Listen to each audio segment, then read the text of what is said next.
Hi, my name is Tony, and this is Every Frame a Painting. If you grew up like I did, you probably watched a lot of Looney Tunes. And if you paid attention to the credits, then you recognize this name. My full name is Charles Martin Jones. This is not where I really belong. I belong behind the camera. Chuck Jones is one of the all-time masters of visual comedy. Between 1938 and 1962, he directed more than 200 cartoons for Warner Brothers. 10 films a year, 6 minutes per film. What's astonishing is that they hold up more than 50 years later, and among them are some of the greatest short films ever made. But none of this happened overnight. It was a long process. So today, let's take a look at how a good artist became a great one. All right, let's get this picture started. No! The most famous aspect of any Chuck Jones cartoon, and the parts you probably remember, are the jokes.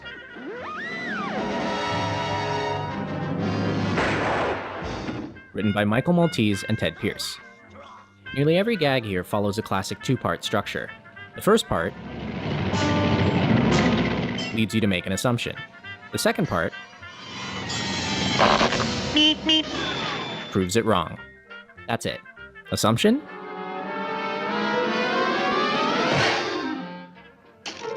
Reality. And in the early cartoons, the jokes are fantastic, and they happen one after the other. But here's the truth.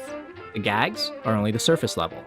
What really sets these films apart is the amount of work that was put into character. And that process took a long time. All characters are a process of learning.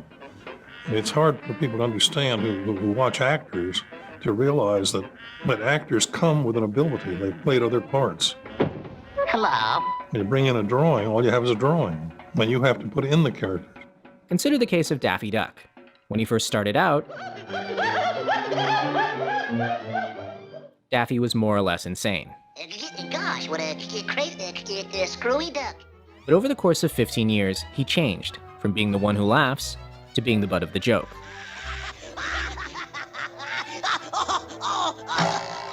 This Daffy is less crazy, but it's easier to understand what he wants. He wants money, he wants to be a star. In short, he wants glory. This looks like a job for the Masked Avenger! In fact, all of Chuck Jones's characters have very clearly defined wants. This one wants a home. This one wants to daydream. And this one just wants somebody to love. Ah, my little darling, it is love at first sight, is it not? Notice that every desire here is very simple. And the simpler the desire, the more vivid the character. Once you know what the character wants, you can figure out the next question. How does this particular individual move? Every action is dictated by what goes on inside of you. You have to be able to think the way the character thinks. If you can't tell what's happening by the way the character moves, you're not animating. I am a snake, and you have charmed me, no? It's helped to have the dialogue. The dialogue is not the thing that makes it work. The story should sell itself by the way it moves. So let's say you know what the character wants, and you know how they move to get it. What about the jokes? What happens to the assumption and the reality? Well, now the assumption includes the personality of the character. For instance, we know that Daffy will always pick a fight because it's part of his desire for glory. Take over! Likewise, we know the Coyote's device will fail, so Jones can play this gag off-screen, which ends up making it funnier.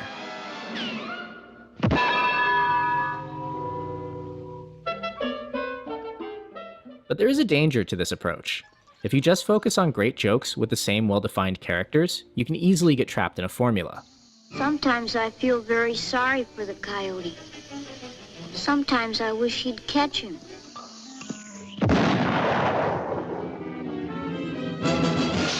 If he caught him, there wouldn't be any more Roadrunner. You wouldn't like that, would you? So to avoid this problem, Jones did something. This is one of the defining aspects of his work. It's a word that he uses and that other people use about him. It also stands out as an example of the kind of discipline Chuck Jones liked to set for himself. This is the vital factor in all comedy or all drama, is what are your disciplines? Discipline. The challenges and restrictions you set for yourself, like designing a character with no mouth, or no face, or using no dialogue except for this. Hello, my baby. Hello, my honey. Hello, my ragtime gal. Because animation lets you do anything, you have to think about what you won't do. And in Jones's case, there were lots of rules about the world, the characters, and their behavior. For instance, Bugs Bunny never picked a fight. Somebody had to do this. Kill the rabbit, kill the rabbit, kill the rabbit. And only then would he fight back. Kill the rabbit? Bugs Bunny is not just an insane rabbit. Somebody's always trying to get him, and he's retaliating. He has to be provoked. And we learned that. It was very important that he be provoked, because otherwise he'd be a bully. Of course you realize this means war. A similar restriction happened to how the characters expressed themselves. Early on, they tended to go through a quick barrage of facial expressions. But over time, these grew less and less. Particularly in the later films, Chuck became very fond of using the smallest possible gestures, facial gestures, to get laughs.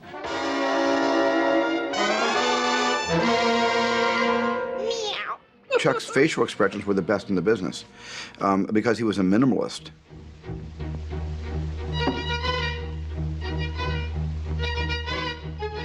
All humor grows from two things. All humor, I believe, comes from human behavior and logic. If it's not logical, it's not going to be funny, and if it isn't done from human behavior, how the hell do you know it's funny? Think of it this way. This is human behavior. Aha! No! That was logic. And the logic is something you improve at over time. But what about human behavior? How do you improve at understanding that? The truth is, there's only one way, and it's not by watching films.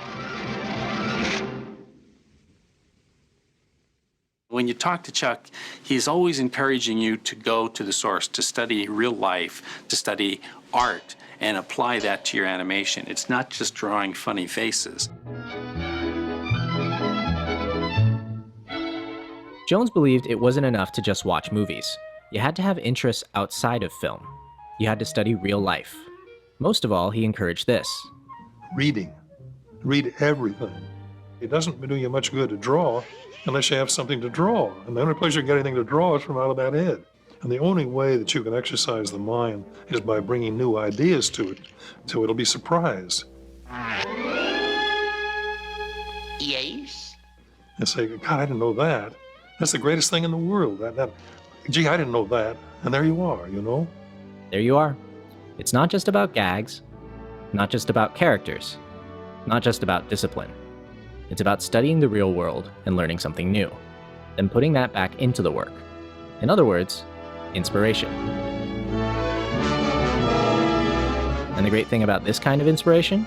You can find it any place. You can find it any place.